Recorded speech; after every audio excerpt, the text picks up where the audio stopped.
Oh, hey viewers, you caught me just about to open my gift from Red Dude, who I think might be turning a new leaf since he's going out of his way to do a nice deed like this. Whoa, a whole new version of the FNaF movie? I didn't even know this existed. Well, what are we waiting for? Let's give it a watch. 1 hour later. So, ripoffs, am I right? They've existed since the dawn of time. When one thing becomes remotely successful, someone will come along for a piece of that pie. Now, Five Nights at Freddy's is no stranger to this concept of being completely ripped off in the game field. However, with the movies released in 2023, we saw the first true knockoff of the property. Let me back up a little. If you've been around this channel, you know I've already made a video similar to this topic. Wait, am I ripping myself off? And while I do believe the Banana Splits movie was heavily inspired by a certain Toreador March singing bear, not so much Willy's Wonderland. The video I made was only a fun excuse to look at films about killer animatronics. This one though, Freddy's Friday, is objectively the most shameless copy of FNaF, while also having absolutely nothing to do with it. Hey kids, let's play Spot the Difference. Let's see, we got Sparky the Dog, Clown Neighbor, Thing 1, and Thing 2. With the trailer being uploaded to YouTube on October 28th, 2023, you already know the jokes people made down in the comments. Mom, can we have Five Nights at Freddy's? No, we have Five Nights at Freddy's at home. Five Nights at Freddy's at home. Alright, if I want to be the slightest bit fair to Freddy's Friday, it does seem like from the advertising, it isn't afraid to cut away from the violence, along with having a mastermind behind it all that has an actual appearance throughout the story, which were two things I noted could have been improved on within my FNaF movie review, that I recommend checking out if you want an expansion on what I mean. I doubt the benefits I mentioned are going to come with any substance, as the studio behind the movie, Jagged Edge Production, is also the same team that's quite infamous for making Winnie the Pooh Blood and Honey. Heck, the director for Freddy's Friday, Ben J. Williams, was even an assistant director for Blood and Honey. While I can't say I've seen the actual thing, the movie did fail to impress at least 161 people, so would the world end if that changed to 162? Depending on how you view the situation, we thankfully won't be finding out, as Freddy's Friday released on October 20th, 2023. Now that the stage is set, feel free to sit back, relax, and grab some popcorn with a large fizzy fast, because boy, are you all in for a treat. One thing I should note though is I could never be content with myself if I were to witness this film again in front of my copies of the FNaF movie, so I'll be sure you aren't looking, and you aren't looking, and you aren't. Shit! Right off the bat, you'll notice something truly horrific about this production. Is it the gore? No. The environment? No. The monsters? No. It's British! Have you guys ever seen that one meme where it's the FNaF movie but British? Basically, take that short meme and expand it into 1 hour and 17 minutes of a film. Sorry to all my British viewers out there, I bet you all are lovely people. The film centers around Detective Jones, investigating a series of murders that all connect to a demonic book. She takes the case very personally because when she was a kid, a sibling of hers was kidnapped and never seen again.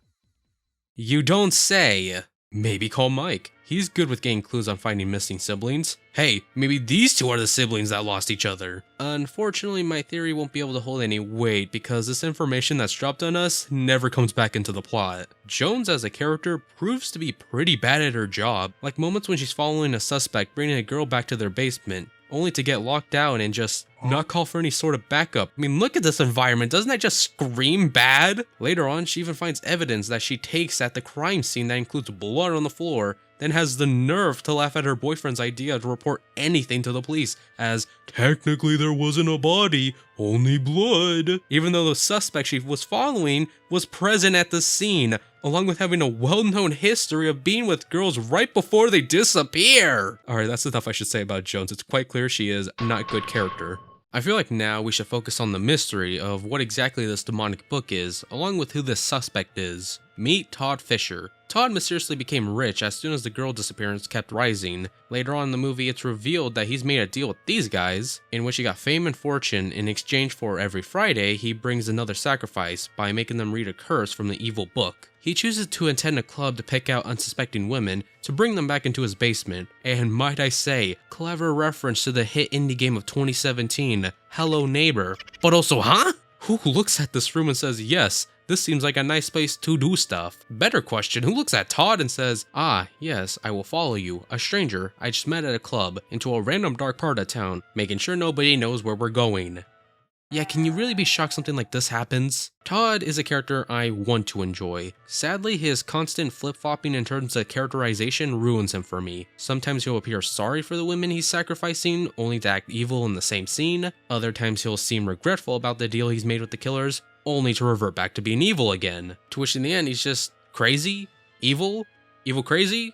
Now, you might be thinking, I'm caring a little too much about a villain from a damn FNaF movie ripoff. Because I am, although there is a good reason, in that I honestly could see this character working. Someone who goes from only wanting to pay off their debt in a terrible deal they've made, only to slowly get corrupted throughout the film to the point where they start loving their position of making sacrifices, would have been interesting to see. Instead, we have someone that I guess every woman on Earth trusts enough to go into his basement. I mean, I did say earlier Todd gets a bunch of money out of this deal he's in. Heck, one of his victims later in the movie does say, so it could be the scenario where the female is only doing it for the money. On the other hand, that answer only opens up a whole other can of worms of how we got the first one in there if he didn't have the money, you know? What came first, the sacrifice or the money? The chicken or the egg? The chicken or the egg? The chicken or the egg? The chicken or the egg? The chicken or the egg? The chicken or the egg? The chicken or the egg? In order to maintain what's left of my sanity, I shall now talk about these guys. Yay! Just what exactly are we looking at? Demons, believe it or not. I sure didn't at first. We have Freddy, Humpty, Clown, and Scarecrow, all of whom, while vary in quality, look passable on their own, yet when you put them together, it feels like a roster you can only imagine on Fortnite. For a movie called Freddy's Friday, all the characters do love referring to the leader of the group as Frederick, which, yeah, is a variant of the name, but come on, just say his name. He's only referred to Freddy a whole one time. And you know, one other time as well. So that's 2 times. Freddy, I will say, has the most interesting design among the group, and by simply looking at the footage, you can see why. Wowee, the best character in the movie, and I still don't know what species it is. Maybe showbiz? Another element of Freddy I have to talk about is his eyes, which make no sense. First of all, the approach of making his eyes look more digital makes him come off as an animatronic than a demon. And secondly, there are plenty of scenes where the movie is getting intense, and then out of nowhere, Freddy's eyes just decide to look in a different direction, as if him murdering someone isn't interesting enough for him to look at as he does it. There's also the rest of the gang that add a whole bunch of nothing to the movie. At most, I've seen Humpty might be a costume that was reused from another production of theirs, although it could be deeper than that. You see, while I was researching this video, I was enlightened by IMDb user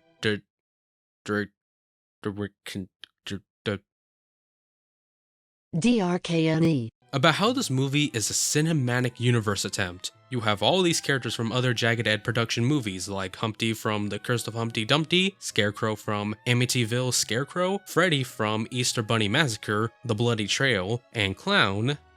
Okay, well, DRKNE didn't specify exactly where he was from. Look, I said I was enlightened, not given all knowledge of the universe. Speaking of not having knowledge, all the other characters in this flick. Average dumb horror movie character is how you can describe any of them. First, we have what I assume is the chief, and all he does is dismiss any idea Jones has in the missing girl case. I know I mentioned Jones not being good at her job, but at least she took some form of action. Sometimes, unlike this guy where all you'll hear is, but she's probably holed up somewhere. Did with a you needle in her see arm, a crime? waiting for an Did you check, see or she got anything? tangled Put up this with the down. wrong Did one. you see anybody? then you have Jones' boyfriend Donnie. Is it Donnie? Johnny, who decides to read out the demonic book when presented it. Why? Who on planet Earth looks at Mike Wazowski's weird-looking half-brother with blood on the pages and thinks reading it would lead to anything good? Would it surprise you if I said he died in the next scene? Because he does. There is also Jones' roommate, Jessica, who is an online influencer.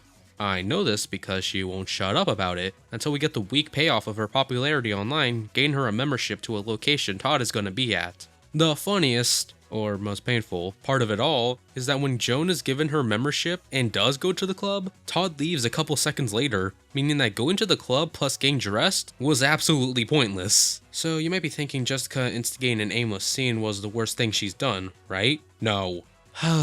You're gonna want to sit down for this. Oh, you've been sat down? Stand up and get ready to sit in shame. The day after Johnny dies, and Joan is told about it, she grieves with Jessica. While comforting her, Jessica decides to read the same passage Johnny read last night.